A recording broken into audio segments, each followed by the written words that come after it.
Asad ud Daula was a Nawab from Lucknow who was very fond of kebabs. And so he hired a team of khansamas to make a variety of kebabs for him. Now as he grew old, obviously he lost his teeth and couldn't bite into the kebabs. So his devoted khansamas prepared a Galouti Kebab for him, where Galouti literally means melt in the mouth. Now this Galouti Kebab is also a favorite in my house. Thankfully, everyone has their teeth intact in my family due to the development in dentistry. And so today's recipe I'm going to dedicate to my very, very dearest friend, Sharmila Kulkarni, who is not just a dear friend of mine, but an amazing prontodontist, if I'm not wrong. Prontodontist. Wait, let me just see what it is. Prostodontist. She's a prostodontist, okay? They are the ones who create the teeth, or who keep the teeth intact. So this recipe I'm dedicating to her. So now here I have 750 grams of mutton mince, and to that I've added 200 grams of fat to it. We're going to take this in a parat. So now to this keema, we're going to add 3 to 4 tablespoons of raw papaya paste. So basically this will make the meat tender. Now we'll add a teaspoon of ginger paste, a teaspoon of garlic paste. The garlic in my house is turning green these days, but it's okay to use it, not a problem. And we're going to add half a teaspoon of turmeric powder, 2 teaspoons of red chilli powder, 2 tablespoons of roasted gram flour. Now here I have made a special garam masala. So basically in Lucknow they use something which is called a potli masala, which is a mixture of 120 ingredients, a variety of spices, a variety of herbs and roots. So in sabko milake they make about 120 ingredients, and they make a powder with that. Like there is some betel nut root and khaskhas root and lot of things. So you can either pick up potli masala online and add little garam masala to this, but I have made a garam masala for this Galouti Kebab, which goes very well with it, which gives it a very good flavor. The recipe for this is given in the description, don't worry. So I'm adding a tablespoon of this garam masala. And now here I have fried 2 onions, medium-sized onions, and I just crushed them in a mortar and pestle, and I'm going to add 2 to 3 tablespoons of this. And now some salt as well. So when you're mixing all the ingredients together, make sure that you just keep mashing the keema as well. This is how it should look. Just go on mashing it. You can see it's turning out nice and stringy and pulpy as well.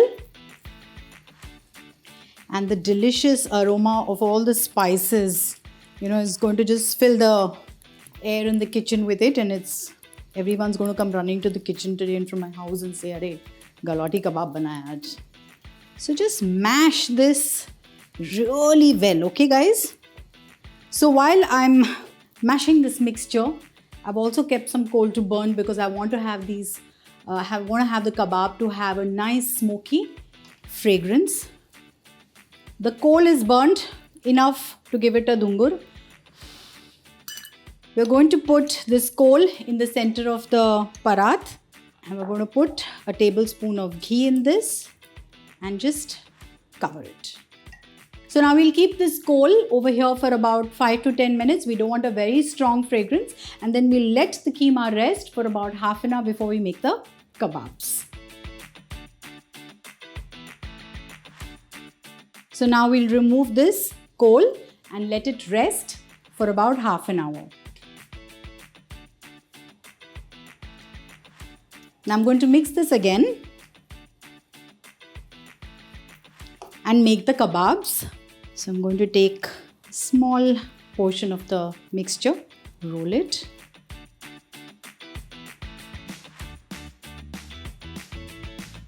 Now don't worry if the shapes are not even, okay? They're not meant to be.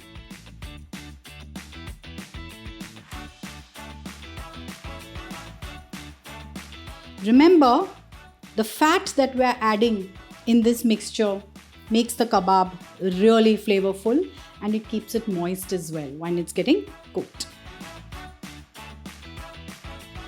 Now we're going to add half a cup of ghee on a tawa. Now that the ghee is hot, we're going to reduce the flame to a medium and fry the Galouti kebabs. Remember, we have to cook this on a medium to low flame because we want the kebab to get cooked right inside as well, or it might just get burnt outside and remain kacha inside. So be very careful when you're just frying the kebabs. Now after 5 minutes, you just need to flip them.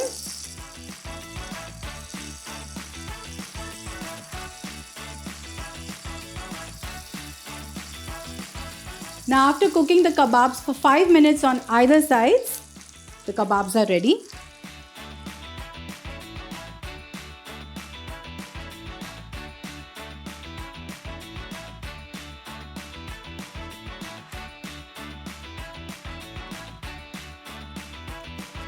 See how they're just so fragile and delicate. They literally melt in the mouth. So now I'm going to serve it with a nice pudina chutney and onion rings. You can also serve it with some kulchas or naan or bread of your choice. So try this recipe. It's really simple, and don't forget the recipe of the garam masala is given in the description.